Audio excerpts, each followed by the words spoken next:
Hi, hello, ನಮಸ್ಕಾರ. ಟೆಕ್‌ಪಿ ಕನ್ನಡ ಚಾನೆಲ್‌ಗೆ ನಿಮ್ಮೆಲ್ಲರಿಗೂ ಸ್ವಾಗತ.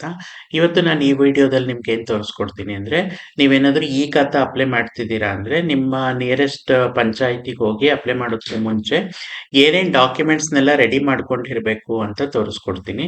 ಅದಕ್ಕೂ ಮುಂಚೆ ನೀವೇನಾದ್ರೂ ನನ್ನ ಚಾನೆಲ್‌ಗೆ ಸಬ್ಸ್ಕ್ರೈಬ್ ಆಗಿಲ್ಲ ಅಂದ್ರೆ, tech_b_ಕನ್ನಡ ಚಾನೆಲ್‌ಗೆ ಬಂದು ನೀವು ಸಬ್ಸ್ಕ್ರೈಬ್ ಆಗಿ ನನ್ನ ಚಾನೆಲ್‌ನ ಸಪೋರ್ಟ್ ಮಾಡ್ಬೋದು. ಒಂದು ನಿಮ್ಗೆ ಸೇಲ್ ಡೀಡ್ ಬೇಕಾಗತ್ತೆ.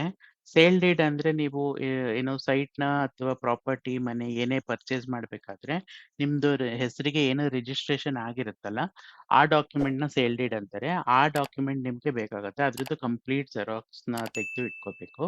ಸೊ ಸೇಲ್ ಡೀಡ್ ಆದ್ಮೇಲೆ ನೆಕ್ಸ್ಟ್ ನಿಮ್ಗೆ 2ನೇ ಡಾಕ್ಯುಮೆಂಟ್ ಬೇಕಾಗಿರೋದು ಬಿಲ್ಡರ್ ಖಾತಾ. ಇಫ್ ಇನ್ ಕೇಸ್ ನೀವು ಬಿಲ್ಡರ್ ಹತ್ರ ಡೈರೆಕ್ಟ್ ಆಗಿ ಏನೋ ಅದನ್ನ ಪರ್ಚೇಸ್ ಮಾಡಿದ್ರೆ, ಯಾರ್ದು ಬಿಲ್ಡರ್ ಇರುತ್ತೆ ಅವ್ರದ್ದು ಖಾತಾ ಬೇಕಾಗತ್ತೆ. ಆಮೇಲೆ ಬಿಲ್ಡರ್ ಖಾತಾ ಜೊತೆಗೆ 3ನೇ ಡಾಕ್ಯುಮೆಂಟ್ ನಿಮಗೆ ಬೇಕಾಗಿರೋದು ಓನರ್ ಖಾತಾ. ಓನರ್ ಖಾತಾ ಅಂದ್ರೆ ನೀವು ಬಿಲ್ಡರ್ ಖಾತಾ ಆದ್ಮೇಲೆ ನಿಮ್ದೇನು ಪ್ರಾಪರ್ಟಿ ರಿಜಿಸ್ಟ್ರೇಷನ್ ಆದ್ಮೇಲೆ ನಿಮ್ಮ ಹೆಸರಿಗೆ ಬಿಲ್ಡರ್ ಖಾತಾ ಅವ್ರ ಹೆಸರಿಂದ ನಿಮ್ಮ ಹೆಸರಿಗೆ ಏನ್ ಖಾತಾ ಟ್ರಾನ್ಸ್ಫರ್ ಮಾಡ್ಕೊಂಡಿರ್ತೀರಲ್ಲ, ಆ ಡಾಕ್ಯುಮೆಂಟ್ ಬೇಕಾಗುತ್ತೆ. ಇದನ್ನೆಲ್ಲ ನೀವು ಜೆರಾಕ್ಸ್ ತೆಗೆದಿಟ್ಕೋಬೇಕು.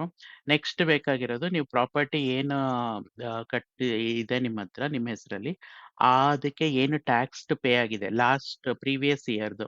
ನೀವು ಈ ಇಯರ್ ಅಪ್ಲೈ ಮಾಡ್ತಿದ್ದೀರಾ ಅಂದ್ರೆ ಟಿಲ್ ಪ್ರೀವಿಯಸ್ ಇಯರ್ ತನಕನೂ ಏನ್ ಟ್ಯಾಕ್ಸ್ ಪೇ ಆಗಿದೆ, ಆ ಡೀಟೇಲ್ಸ್ ಬೇಕು. ಇಫ್ ಇನ್ ಕೇಸ್ ನೀವು ಈ ಇಯರ್‌ದು ಏನೋ ಟ್ಯಾಕ್ಸ್ ಪೇ ಮಾಡಿದ್ದೀರಾ ಅಂದ್ರೆ, ಆ ಟ್ಯಾಕ್ಸ್ ಏನೋ ರೆಸಿಪ್ಟ್ ಪೇಡ್ ಏನಿರುತ್ತೆ ಅದ್ರ ರೆಸಿಪ್ಟ್.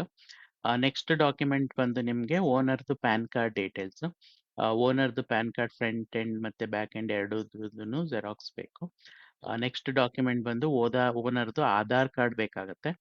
ಆಧಾರ್ ಕಾರ್ಡ್ ಅಗೈನ್ ಮತ್ತೆ ಫ್ರಂಟ್‌ದು ಮತ್ತೆ ಬ್ಯಾಕ್ ಎಂಡ್ ಎರಡ್ರದುನು ಜೆರಾಕ್ಸ್ ತೆಗ್ದು ಇಟ್ಕೋಬೇಕು. ಮತ್ತೆ ಪ್ರಾಪರ್ಟಿ ಫೋಟೋ. ಪ್ರಾಪರ್ಟಿ ಫೋಟೋ ಅಂದ್ರೆ ನಿಮ್ದೇನಾರ ಸೈಟ್ ಇತ್ತು ಅಂದ್ರೆ, ಆ ಸೈಟ್‌ದು ಕ್ಲಿಯರ್ ಆಗಿರೋ ಒಂದು ಫೋಟೋ ಬೇಕು. ಇಲ್ಲ ನಿಮ್ದು ಮನೆ ಆಗಿದೆ, ಕನ್ಸ್ಟ್ರಕ್ಷನ್ ಎಲ್ಲ ಆಗಿದೆ ಅಂದ್ರೆ ಬಿಲ್ಡಿಂಗ್‌ದು ಫೋಟೋ ಬೇಕಾಗುತ್ತೆ. ಏಕೆಂದ್ರೆ ನಿಮ್ದು ಬಿಲ್ಡಿಂಗ್ ಫೋಟೋ ಜೊತೆಗೇನೆ ಏನೋ ಪ್ರಿಂಟ್ ಆಗಿ ಈ ಖಾತಾ ಬರೋದು. ಅದಾದ್ಮೇಲೆ ನೆಕ್ಸ್ಟ್ ಡಾಕ್ಯುಮೆಂಟ್ ಬಂದು ನಿಮ್ದು ಓನರ್ ಯಾರಿರ್ತಾರೆ ಅವ್ರದ್ದು ಪಾಸ್‌ಪೋರ್ಟ್ ಸೈಜ್ ಫೋಟೋ ಬೇಕು.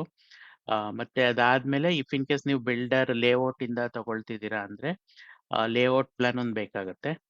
ಪ್ಲಸ್ ಸಿಡಿ ರಿಪೋರ್ಟ್ ಒಂದ್ ಬೇಕಾಗತ್ತೆ. ಇವೆರಡು ಮ್ಯಾಂಡೇಟರಿ. ಲೇಔಟ್ ಇಂದ ಏನಾದ್ರು ನೀವು ಪ್ರಾಪರ್ಟಿ ಪರ್ಚೇಸ್ ಮಾಡಿದ್ದೀರಾ ಅಂದ್ರೆ. ಇದನ್ ಬಿಟ್ಟು ನೆಕ್ಸ್ಟ್ ಬೇಕಾಗೋದು ನಿಮ್ಗೆ ಇಸಿ ಸರ್ಟಿಫಿಕೇಟ್, ಎಕ್ಯುಂಬರೆನ್ಸ್ ಸರ್ಟಿಫಿಕೇಟ್ ಅಂತ. ಇಸಿನ ನೀವು 2003-4 ಇಂದ ಟಿಲ್ ಇಲ್ಲಿವರೆಗೂನು ಇಸಿ ತೆಗಿಬೇಕಾಗತ್ತೆ. ನಿಮ್ಗೆ ಇಸಿ ತೆಗಿಯೋದು ಗೊತ್ತಾಗ್ಲಿಲ್ಲ ಹೇಗೆ ಅಂದ್ರೆ, ನಂದೊಂದು ಪ್ರೀವಿಯಸ್ ವಿಡಿಯೋದಲ್ಲಿ ನಾನು ಆಲ್ರೆಡಿ ಅಪ್ಲೋಡ್ ಮಾಡಿದ್ದೀನಿ. ಎಕ್ಯುಂಬರೆನ್ಸ್ ಸರ್ಟಿಫಿಕೇಟ್‌ಗೆ ಹೇಗೆ ಅಪ್ಲೈ ಮಾಡಿ ತೆಗಿಬೋದು ಅಂತ ಸಿಂಪಲ್ ಸ್ಟೆಪ್ಸ್ ಅಲ್ಲಿ. ಸೊ ಅದನ್ನ ಫಾಲೋ ಮಾಡಿ ಇಸಿನ ತೆಗೀರಿ. ಅದಾದ್ಮೇಲೆ ನೀವು ಬಿಲ್ಡಿಂಗ್ ಕಟ್ಟೋದಿದ್ರೆ ಬಿಲ್ಡಿಂಗ್ ಏನು ಪ್ಲಾನ್ ಮಾಡ್ಕೊಂಡಿರ್ತೀರಾ ಮೂಡಾದಿಂದ ಅಥವಾ ನಿಮ್ದು ಪಂಚಾಯತಿಂದ ಅಪ್ರೂವಲ್ ಆಗಿರುತ್ತೆ ಬಿಲ್ಡಿಂಗ್ ಆದ್ರೆ, ಅದ್ರದ್ದು ಪ್ಲಾನ್ ಅಪ್ರೂವಲ್ ಏನಿರುತ್ತೆ ಅದ್ರ ಡಾಕ್ಯುಮೆಂಟ್ ಬೇಕು. ನಿಮ್ದು ಬಿಲ್ಡಿಂಗ್ ಇಲ್ಲ ಸೈಟ್ ಅಂದ್ರೆ ಅದ್ ಬೇಕಾಗಲ್ಲ. ನೆಕ್ಸ್ಟ್ ಲಾಸ್ಟ್ ಬಂದು ಇಫ್ ಇನ್ ಕೇಸ್ ನಿಮ್ ಬಿಲ್ಡಿಂಗ್ ಇದೆ ಅಂದ್ರೆ ಎಲೆಕ್ಟ್ರಿಸಿಟಿ ಬಿಲ್, ಸೊ ಅದನ್ನ ನೀವು ಕಟ್ಟಬೇಕಾಗತ್ತೆ. ಸೊ ಇದಿಷ್ಟು ಡಾಕ್ಯುಮೆಂಟ್ ನೀವು ಕಲೆಕ್ಟ್ ಮಾಡಿ, ಇದನ್ನ ಒಂದೊಂದ್ ಸೆಟ್ ಜೆರಾಕ್ಸ್ ಅಥವಾ ಪ್ರಿಂಟ್ಔಟ್‌ನ ತಗೊಂಡು, ನೀವು ನಿಯರೆಸ್ಟ್ ನಿಮ್ದು ಪಂಚಾಯತ್ ಏನಿರುತ್ತೆ ಅಲ್ಲಿಗೆ ಹೋಗಿ ನೀವಿಷ್ಟು ಡೀಟೇಲ್ಸ್‌ನ ಒಟ್ಟಿಗೆ ಕೊಟ್ಟು ಅವರೊಂದು ಅಪ್ಲಿಕೇಶನ್ ಕೊಡ್ತಾರೆ. ಆ ಅಪ್ಲಿಕೇಶನ್‌ನ ಫಿಲ್ ಮಾಡಿ ಇಷ್ಟು ಡೀಟೇಲ್ಸ್‌ನ ಒಟ್ಟಿಗೆ ಹಾಕಿದ್ರೆ, ನಿಮಗೆ ಮತ್ತೆ ಬೇರೆ ಡಾಕ್ಯುಮೆಂಟ್ ತನ್ನಿ ಅಂತ ಏನು ಹೇಳಲ್ಲ. ಈಸಿಯಾಗಿ ನಿಮ್ದು ಈ ಖಾತಾ ಅಪ್ಲಿಕೇಶನ್ ಆಗುತ್ತೆ ಒಂದು.